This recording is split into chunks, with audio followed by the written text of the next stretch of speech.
ex-minister. The former minister, Mr. Debayo Shitu, predicts President Bola Tinubu's victory as asserting that he would get a substantial votes in the southeast, citing shifting voter sentiments towards the APC. He downplays Peter Obi's influence in the region. The federal government denies using anti-corruption agencies against opposition. The federal government has denied allegations that it is using anti-corruption agencies to target political opponents.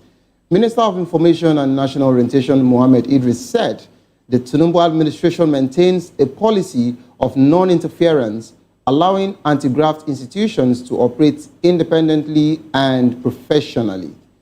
Okay, if I'm going to give a comment on that particular one, for you to say that the federal government or this particular administration is not using the anti-graft agency against its opponents, I would just love to ask the question. So what do they mean by that particular statement when Adams Oshomole said, if you move to the APC, your sins are forgiven? It's just a food for thought. Moving on away from that, Tinubu's administration prioritizes integrity. The Minister of Information, Mohammed Idris, says President Bola Tinubu's administration has made integrity a center pillar, strengthening transparency, accountability while fighting corruption. Domestic airlines sabotage Nigeria Air, Sirika. Former aviation minister Hadi Sirika has revealed that domestic airline, including Air Peace, Asman, and United Nigeria Airline, caused the collapse of Nigeria Airline by filing lawsuits against the partnership agreement with Ethiopian Airlines. Okay, coming from a minister that actually promised us our own Nigerian Air as at 2022, he said before the president would leave office in December, the airline would be working perfectly. Okay, the only thing I can say is this. If Mr. Sirika was not a minister under the APC administration, I don't think he would be free working everywhere now. And I don't even think he would have been that free to actually come out and give us this particular statement. But of course, what do we know? It is just our nation, and that's all we've got. Let's move on to the next story. 2027 Tinubu's re-election, inevitable. Jibrin, a member of the House of Representatives, Abdulamin Jibrin, has expressed confidence that President Bola Tinubu will win second term in 2027, citing strong support for the president. And away from that, Kwankwaso open to joining APC, says NNPP chieftain. A member of the new Nigerian People's Party, NNPP, in the House of Representatives, Honorable Abdulamin Jibrin, has revealed that the Senator Rabiu Kwankwaso, might move from his party to join the ruling All Progressive Congress APC. Jibrin stated that Kwankwaso's doors are open for discussion and everything is possible. Okay? And finally, on our list, declare state of emergency in the north. NEF urges Tinubu. The Northern Elders Forum, NEF, has called on President Bola Tinubu to declare a state of emergency in the northern Nigeria due to escalating insecurity, citing violence attack, abductions, and killings. The NEF warned that delayed action could lead to anarchy and undermine democratic stability. All right, to join the conversation, kindly call the number 090-447-32605, 090-447-32605. Follow us on social media at VOPTV Live. You can also use the hashtag People's Voice on VOPTV. On YouTube, we are Voice of the People TV. Kindly hit the subscribe button, and together we can make our voices heard. It is time for a break. As soon as we return, we would go straight to the first headline. Federal government must fund National Library, not First Lady's charity, says ADC. Don't go nowhere. Stay tuned, please.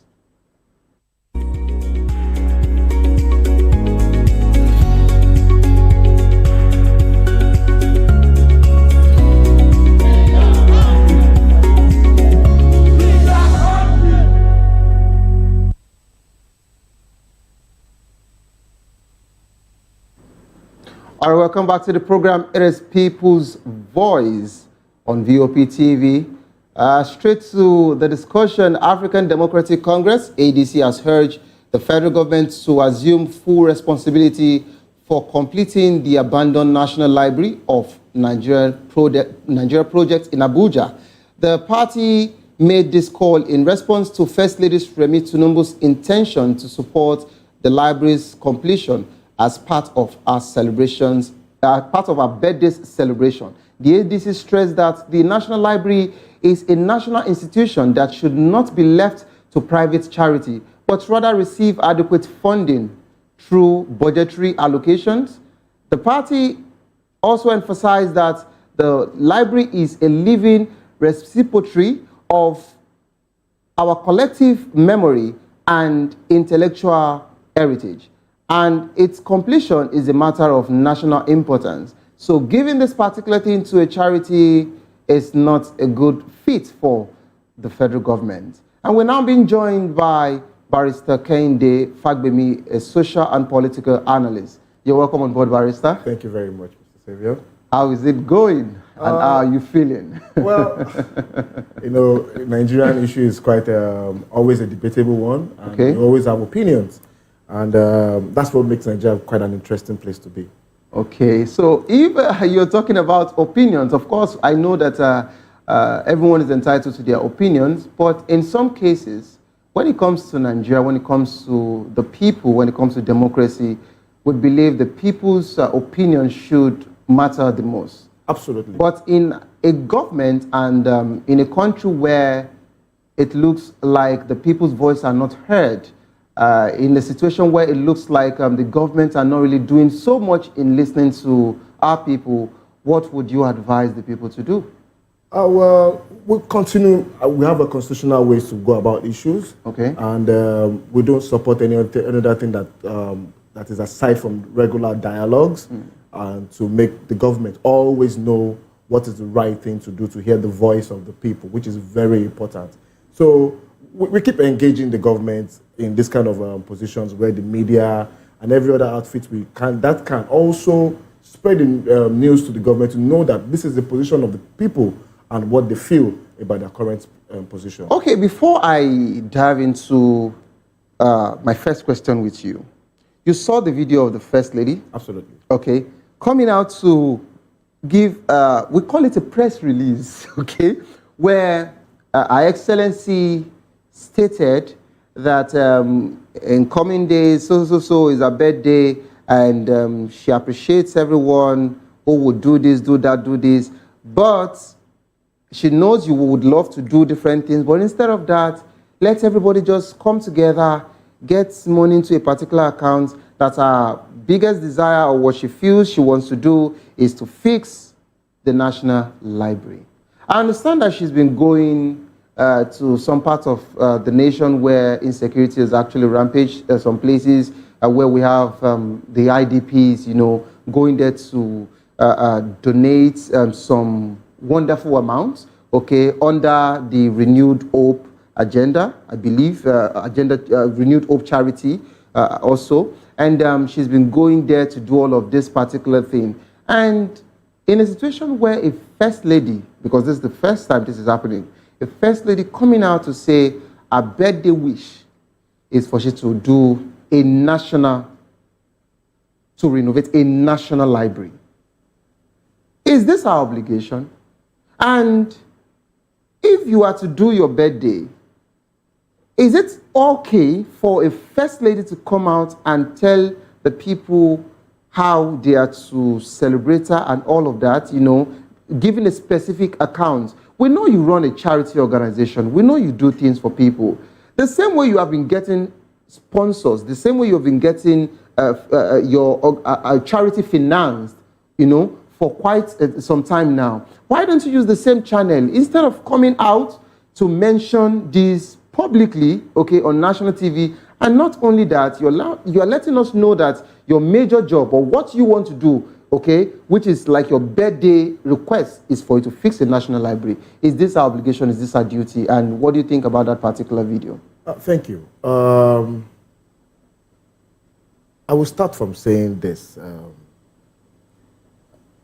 The issue of charitable deeds towards anybody can be channeled in any form which the individual likes it. And I know it might be contrary opinion. Okay. However, but I feel if it's a charitable deed that she intends to use her birthday to do, okay, and she feels the cost is just to also help the government itself in affecting the National Library, like yes, which she intends to do.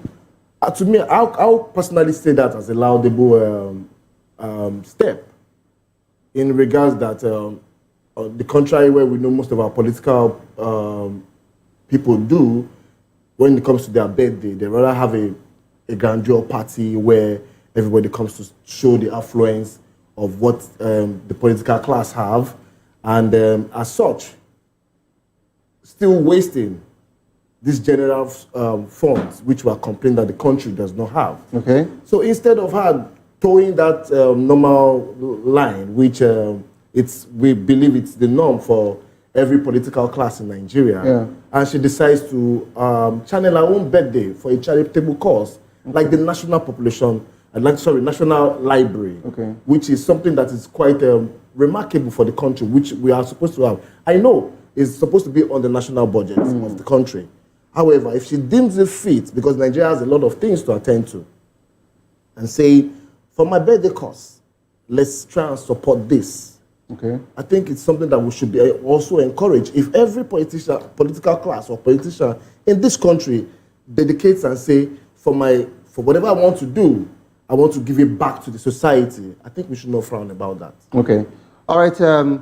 My first question to you, Barrister, how can the government justify relying on private charity like the First Lady's initiative to fund the national institution like the National Library? But before you give us your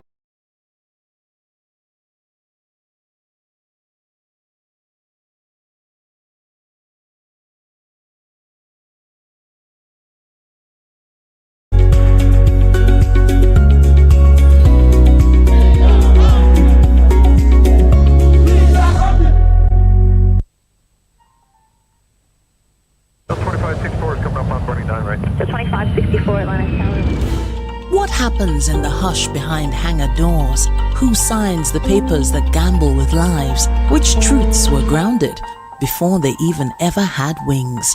If you've ever buckled a seatbelt at 30,000 feet, if you've ever stared out of that tiny window and wondered who's really in control of the skies, it isn't just flight, it's power, it's politics, it's pressure sealed in steel. We're peeling back the clouds from runway risks to sky-high secrets. We're diving deep where most dare not to look.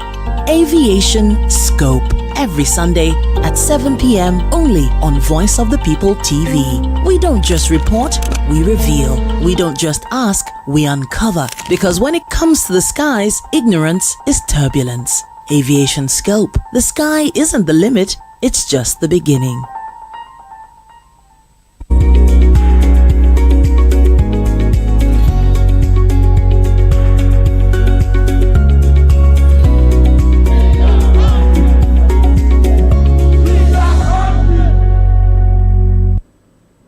All right, welcome back to the program. It is People's Voice on VOP TV. Yes, in case you actually missed the first headline and the first topic we're treating, the ADC has actually said that the federal government must fund the National Library, not the First Lady's charity.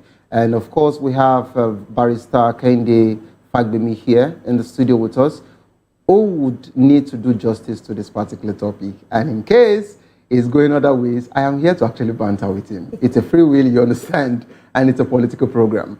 All right, so Barrister, I asked the question, I said, how can the government justify relying on private charity, like the First Lady's initiative, to fund national institutions like that of the National Library? Thank you again. What I would say is this. There's a difference between a charitable venture in solving some problems in the country. Okay. And there's also what we call the public-private partnership in solving also other problems, where the government and the private come together to solve a particular problem.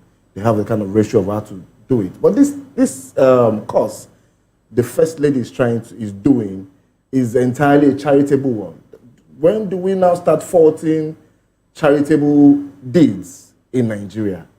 Have we gone to that political state where we don't even want to recognize charitable deeds from people just on political grounds?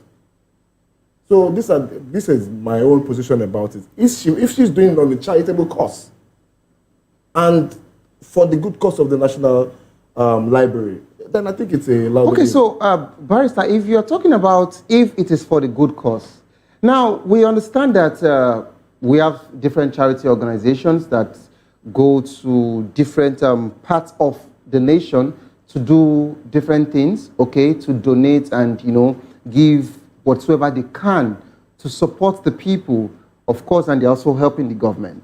But in a situation where it is a national library, what message does the federal government's neglect of the National Library send to Nigerians about the importance of education? Because you are indirectly letting us know that there are some things that you're not prioritizing.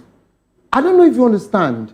In a situation where you are leaving all of this particular kind of institution and you've been doing every other thing, let's not forget, we are talking about National Library today, and you are actually giving your submissions, and it is tilting to a way that, for me, I would feel that you don't really see any issues, in charity assisting the government. But if a government that we have in Nigeria today can be making plans already for 2027 election, they've already started a pre-campaign, going to canvass already, yet they're already 2 years in this administration, and the National Library is there, neglected, and we should be celebrating a First Lady's charity that wants to come and renovate this particular building for us. Should this be a good message to the people? Well, it's quite unfortunate on how we look at these issues and what perspective which we are looking at these issues. If we look at it holistically from where it's coming from, yes, I know the current ruling party are not concentrating their efforts enough on some infrastructures which are supposed to be carried out by the government. Rather, 2077 is a major priority for them. They are politicians. These are expected things for Nigerian politicians. So, but that does not want us to now mix issues when we talk about politics and charitable deeds. Except we want to have an undertone to it, it's a charitable deed about the national for what she wants, the First Lady wants people to do for her birthday. I don't think we should mix it with what the politics or which we are running between any parties or what we're doing at the moment. After all, she has not come out to say that our birthday party or our birthday wish is for her to build entirely. It's just a support towards the government towards government in establishing a proper national public library. Like you said the importance of education. So if the First Lady deems it fit that, okay, look, and I'm not making a case for her. I'm not holding a brief. No, it's already looking like one. That's why I'm seated here and I'm still waiting. I'm not holding a brief for her. Okay. But if the president's wife, Senator Oluremi Tinubu, feels that, okay, part of my duty to support my husband is to... So it is now a marital thing. However, I mean, we have a First Lady. Okay. So if there's a position of a First Lady, who says we don't have a marital issue here? Okay. So we shouldn't mix it. All right, so if you are actually talking about this and you're not really seeing issues with a charitable deed, okay, in terms of such a magnitude kind of project, all right, can private initiative like the First Lady's charity-driven approach to funding the National Library be a viable alternative? Because you have said different things here, and it is already looking like the federal government are intentionally folding their hands in some cases to allow other charitable group or other, whosoever well-meaning Nigerians to come and take over some of their responsibilities. So is it a viable alternative to government funding? And what are the potential risks and benefits?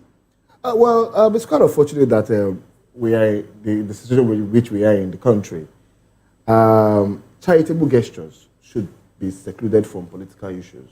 Okay. We should understand the line.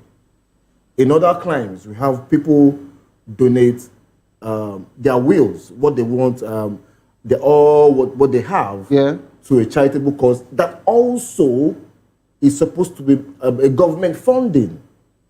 We are not crying foul about that. And people do that. Bill Gates the other day was saying he was going to transfer all of his money to something that he feels he believes in. So charitable gestures are what you believe in. If Senator Tinubu believes that the public library, National Public Library, should be up and running, and I think it's a very good gesture because the library system in Nigeria is already poor. If she feels her birthday is to help resonate this, okay, I think it's something that we should also encourage. Okay, so away from Senator Oluremi, isn't it hypocritical for the government to claim it's prioritizing national development while neglecting a whole national library?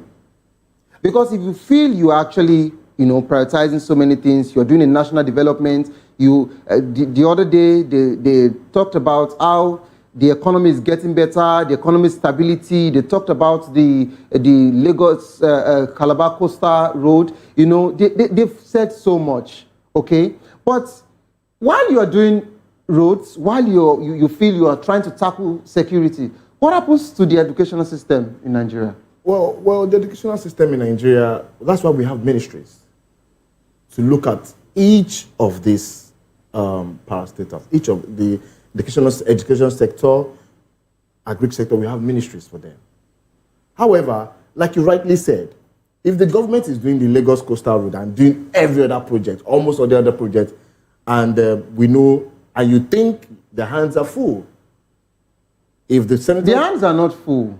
No, I don't even think, I know that it is not full. Well, we can't say because... No, how would you say the hands are full? This government still has the economic... This is just 2 years into their government, okay? 2 years plus into the administration, or 4 years, and we're already saying their hands are full. Full with what exactly? Well, traveling here and there? Well, yes, we know. Discussing about political, their political campaign and trying to arrange their formations for them to enter election again for 2027. Let me bring you back. Because you mentioned that the Lagos Coastal Road, Lagos Calabar Coastal Road, of course, the project among some of the projects which they are doing, it's something that you also highlighted yourself. Okay. If you can acknowledge that the government is doing that, also trying to stabilize the economy as well, and you think... So they said. Well, so they said. Yes. Because about 3 days ago, the same economy that they said they're stabilizing and things are getting better, I got some reaction from the people. A man actually mentioned how he needs to fuel his tricycle for 15,000 naira. He does not even know how to gather up to 10,000 to get to his family and what they eat. And that's his daily life on a routine, running a rat race. To mention but a few. Yes, I quite agree with that. What we're currently facing in Nigeria is quite a bad situation. Okay. However, Nigerian story or Nigerian's predicament at the moment didn't start in 2023. We've had this problem, even only God knows, even before I was giving birth. Okay. And if we're trying to solve a problem, we have to start from somewhere. Which I think I'm not making a case for this government. No, you are not. However, I'm not making a case for this government. My own cross with this government is this.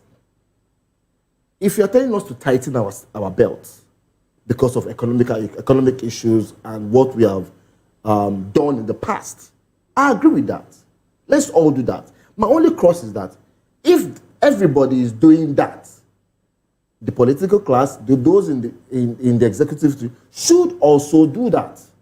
If they are doing that, we all now understand that we are all sacrificing for a greater good. Barrister, you said if they tell everyone to tighten their belt, okay, and you are mentioning from your class to that of the political class, the elite. What happens to the common man that does not even have a belt, meaning that there's nothing to tighten anymore?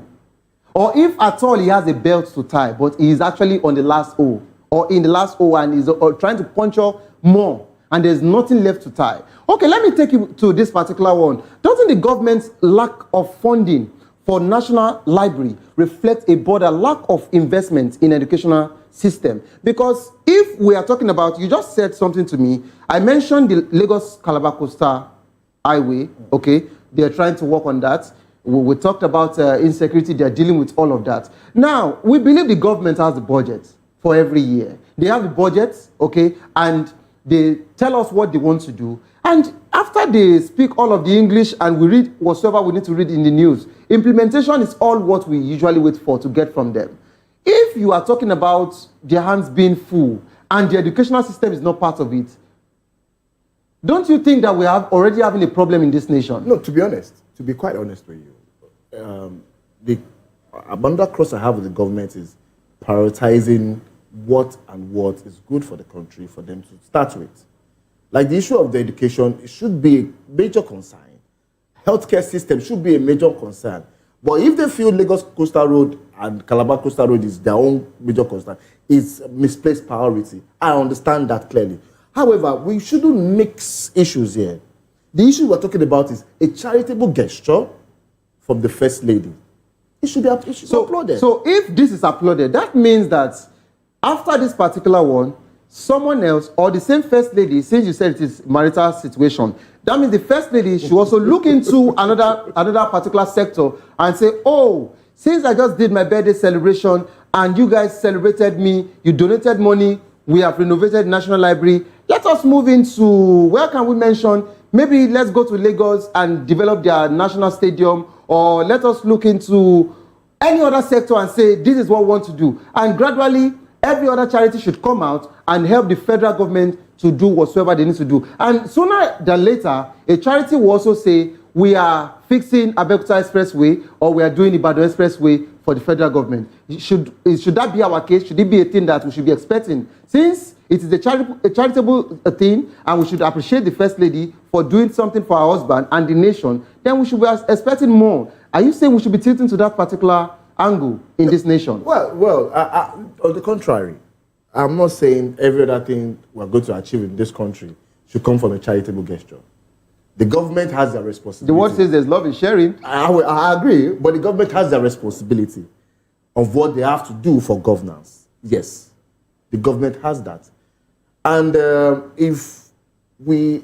what we should be so particular about in this country at the current state is that however way we get on course, we should be on course. Without any political divide, we should be on course. So, if the First Lady thinks for her birthday, that's what she wants to do, it's fine. However, that does not make it a norm that every other thing should not be done by every charity to do. They want to do roast tomorrow. The First Lady has set the tone, and every other person would actually align. Well, I think it's even good. Ask me how. How and why? Why? Thank you very much. Because a lot of all these our political class have amassed so much, allegedly, have amassed so much wealth. So if they can give back to us what they've taken from us by giving us all those facilities, it's a welcome development. Okay, before I go straight to my next question with you, Barrister, let's actually watch this video together. I believe my team are ready to air this particular one. I will be turning 65 years old on the 21st September 2025. And this happens to be a Sunday. This is why I have decided to dedicate the day to God for all His blessings in my life and having a quiet birthday. I wish to appeal to those who would like to send a birthday card, cakes, flowers, greetings in the newspapers, or gifts. Should please send the funds to the designated account for a special project close to my heart, among many others. The completion of the National Library. This will be the best birthday present I could receive. My love for education has informed my decision to dedicate my birthday to this worthy cause. This fund is coordinated by the Federal Ministry of Education under Oluremi at 65 Education Fund, Zenith Bank PLC. Account number is 131031 4977.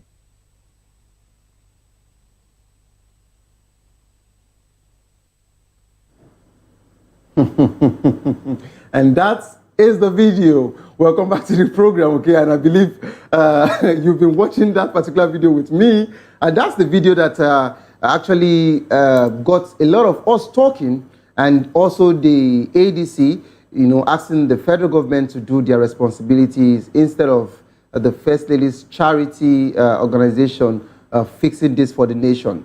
Isn't it a government responsibility to preserve and promote Nigeria's intellectual heritage through institutions like that of the National Library? We are in a nation where students that are going to school would come back and tell us that, oh, we don't have history anymore in the school because they've taken off so many things. Why are we actually running a kind of government that is almost looking like dictatorship? Allegedly. I just picked a word from the barrister, okay? Notwithstanding, in an institution where you know what it means for a country, for a nation, educational system, and you are not prioritizing a renovation of that particular entity, what message does that actually speak of a nation? Sincerely, barrister, you've seen the video with us. What would you have to say? Well, like I said, and my position is still very clear. I'm not holding the brief for the federal government. However, a charitable gesture should be encouraged amidst even the way which the federal government are currently running the practice. But if somebody comes out and say, I want to do this for the government, I mean, it's fine. Let me bring your attention to something. Okay. You know, in Nigeria, if you want to fix something, fix a bad portion of a road, and you didn't feel that I want to do it myself, you know it's not encouraged. Of course. It's so I was told that you're not even approved by the federal government for you to it's do not encouraged. rehabilitation of any roads. Oftentimes, we have bad portion of roads. I know it's not the responsibility of the people. The people. But if I have the capacity to do that. So why is there an exception to this? Because of the First Lady? Well, a lot of people look at the instance of the Maitu road, which Dangote, which was something they had this plan for the tax for you to do the road. Mm-hmm. I mean, if some of us too can decide that I want to do my road and should be a part of my tax, okay. If Dangote can enjoy it, some of us too can do back to our society. So even the fact that we can't even fix some things ourselves doesn't even make it work for us. We all have to put our hands together to make Nigeria work. So your take finally on this particular conversation is that she didn't do anything bad, neither did the federal government do anything bad in allowing a charitable organization to fix a national library? Well, I think my position will be very clear on this, that a charitable gesture from Senator Oluremi Tinubu in attending to some national issues via our birthday should be laudable, should be encouraged. Okay. I mean, the political class are looking to give back to the society. Okay. Why not? All right, that's the word from Barrister Fagbemi and not from me, Savior Odo. Let that be clear. Okay, and as soon as we would like to go on the break now, but as soon as we return, we'll take the state police unavoidable in Nigerian security architecture, says the president. You don't go nowhere, stay tuned, please.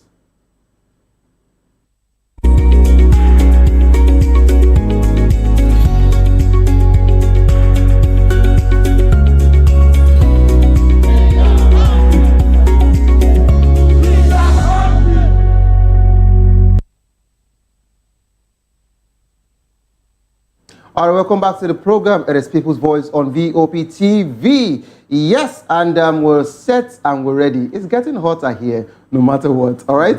State police unavoidable in Nigerian security architecture, says Tinubu. The President of the Federal Republic of Nigeria, Bola Tinubu, has declared that the establishment of state police is unavoidable in addressing the country's security challenges. Tinubu made this assertion during a meeting with governors and stakeholders, emphasizing the need for holistic approach to tackle insecurity. The president's declaration has drawn mixed reaction, with some stakeholders welcoming the proposal as a step in the right direction, while others have expressed concern about potential abuse by state governors. Tinubu's directive to security agencies to reassess their operations in Katsina State and deploy advanced military equipment and surveillance technology is seen as part of the efforts to strengthen security in the country. What are the potential benefits of establishing state police in Nigeria? What are the benefits, Barrister? Thank you very much. The benefit of establishing state police in Nigeria are quite enormous. Okay. And I think it's a step in the right direction by the federal government to actually, encourage state police. Even though the federal government knows that for them to be able to do that, they need to amend the constitution, which is quite one of the things that is holding us back on achieving the state policing. However, part of the benefits is that each region, each state can be able to secure itself. The essence of governance or even of a governor is to provide, part of his duty is to provide security. Yeah. And if he doesn't have control over it, that even the commissioner of police in that state has to always report to Abuja. To Abuja. Yeah. I think with that step that now the states, if the state policing comes in effect, the state itself can actually take care of its own state architecture. And I think it's a laudable development. Okay, so if you're talking about this as a laudable development, and you also mentioned that the constitution needs to be amended, but I like the fact that you mentioned that of the governors not being able to do what they can do or they were meant to do because even the police, answers to Abuja and not to the state governor. How can the government ensure that state police are not used for political vendettas or to oppress citizens? Thank you very much. At the moment, what we run, I think anybody, when we have the numbers of police in the police force, majority of them are for our VIPs. So is that not an abuse of power in the first place? Do you also have them? Oh, well, I'm not. It's just a question. Well, I don't have. For clarity. I honestly don't have any. You don't want to have? Well, I don't have. I don't see any reason to have. But however, when that's already an abuse of the police, of the powers of the federal government on policing, it's already in course. So, if you look at the numbers of the police we have per head to each citizen in Nigeria, and still consider how many numbers still goes for VIPs, you now ask yourself that question. How many people are supposed to even left? How many police are left to take care of the people? So the abuse is already on ground. Maybe state policing can reduce or curb. Because when we have so many police, if state controls its police architecture, and allow the federal government to have its own body, then maybe the federal government can use its own police for VIPs, while the state protects its citizens. Okay, so what are the main challenges that needs to be addressed in implementing state police in Nigeria? And how can state police be made accountable to the citizens and the federal government? Okay, one of the biggest major challenge is for the state policing in Nigeria, and I'll say it adequately, is probably the funding by the government. That's one of the issues that they've been crying out, that they can't even pay minimum wages yet. How can they now even envelope themselves with the security architecture? However, it's a challenge which the state government should know how to go about it. But the benefits outweighs the challenges. Mr. Savior, if I say this, if in our community we know ourselves, and with the police around us know almost everybody in that community, it brings a safer environment for everybody. Yeah. You can't bring somebody from the north to come to the west and start policing. He doesn't know anybody around there. It needs to start gathering information, asking the right questions. But it makes the job easier if the policing is around us. Amotekun is already working. That is one of the benefits of the security architecture in the western region, in the southwest region. That's why you can see you and I can travel from Lagos Ibadan expressway freely and not be afraid of kidnapping. Not anymore.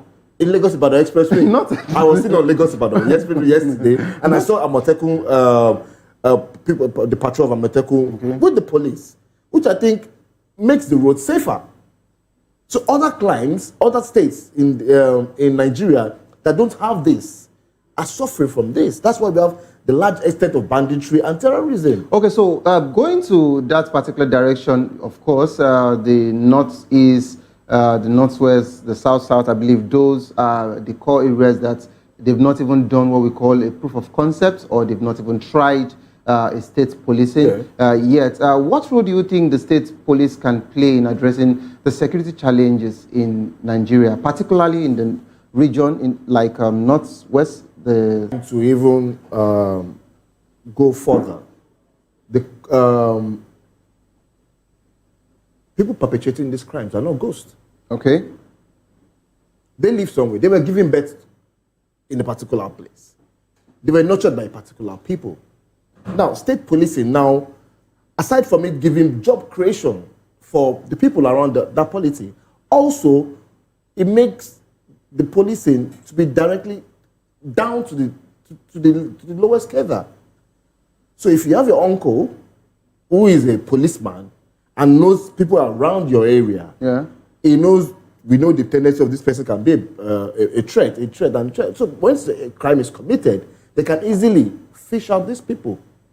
So these are the benefits. So for the northeast and where we have major terrorism, this thing, if they can encourage it to have their own state, to try and see how it happens, and not leave everything to the vigilantes and everything. I mean, we see a massive improvement. Okay, so I would like to just chip this in. When you started talking, you mentioned, you said the federal government needs to amend the constitution and all of that before this particular state police situation is implemented. I would like you to really dive into that. You know, you being a lawyer, okay, and you would enlighten us better. And what are what are the steps that the federal government needs to take, okay, for all of this implementation to actually work legally, please? Okay, to answer your question very direct and simple, the steps the government needs to take is to amend the constitution. Because currently, right now, policing of the country is on the exclusive list. It's only can be done by the federal government. Okay. According to Section 214, which embodies a lot of their roles. Okay. If the policing is brought to the concurrent list, where the state government can also participate and have their own state security architecture, then it can bring a ground for a proper state policing. So the constitution needs to be amended. In fact, my major issue, or about what the president is saying, I want to see how he wants to achieve it without amending the constitution. If you're talking about the constitution, I know this would actually be totally away from what we're discussing.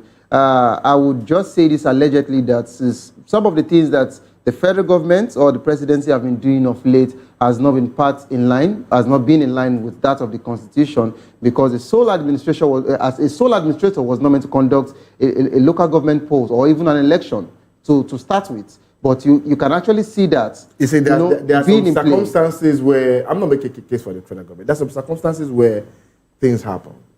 And I'm sure... That's to mention but a few. I'm sure the Attorney General of the Federation knows all these things. And if it's not legal, if it is illegal, I'm sure he must have pointed it out. So, but, you know, Nigerians, we have a lot of opinions. People bring a lot of opinions and they don't know the facts of issues. So, saying that the federal government or the presidency is doing something that is unconstitutional, I mean, it's something that can be contested. Okay, so you heard my headlines while I was talking, and the northern government, the northern leaders, they actually call on the president. Now they are the one calling on the president to declare a state of emergency in the northeast and in some other part of the northwest. They are requesting for a state of emergency. The president, as we speak, is actually on plane going for 10 days vacation in Europe. He didn't do that. But when it came to that of Rivers State, where whatsoever that is going on in the north is not this, whatsoever that is going in the north is even loud, more loud, and the insecurity is not looking inevitable, right? But what happened in Rivers had not gotten up to this. The president, in 24 hours, had declared a state of emergency. So I don't know, are we misplacing priorities? We talked about the constitution here. We overrode constitution how many times? You said, of course, what do you call the man you said? Which of the federation, what do you call it? The Attorney General, yes. You said the Attorney General. I usually remember Malamiso, but it's not the one there now. Okay, so the Attorney General of the federation, he sees this particular thing. He knows what's on the constitution. He knows all of these citations, yet he cannot advise the president otherwise. But when it's getting to insecurity in the northeast, it is taking the presidency so much, it is taking them time to actually make all of this declaration or even calling for states of emergency. Now looking at what we are talking about here, you said the presidency needs to amend the constitution first before the state policing implementation can actually work. So, is this constitution really, really valid in this nation? It's the constitution that holds the country together. So as what we speak now, it's still valid. Yes, there might be some lacunas. Yes, there might be a lot of things to be amended. However, that's what is still governing us at the moment. So we can't make that, say that book and condemn it entirely.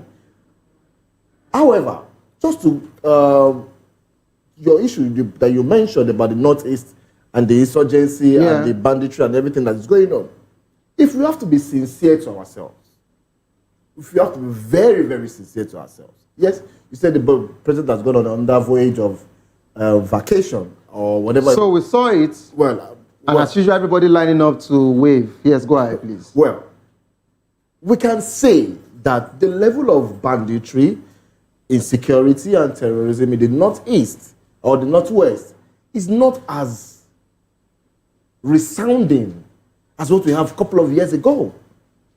Okay, so away from that particular one. So as the media itself acknowledged that there have been efforts by the government itself to ensure that insecurity and banditry in that part... There is nothing we don't report.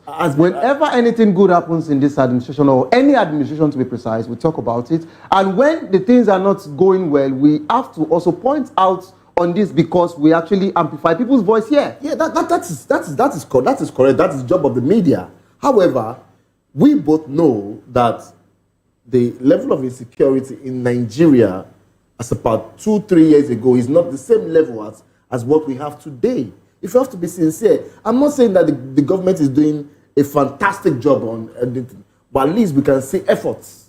We can see sincere efforts going on in tackling these issues.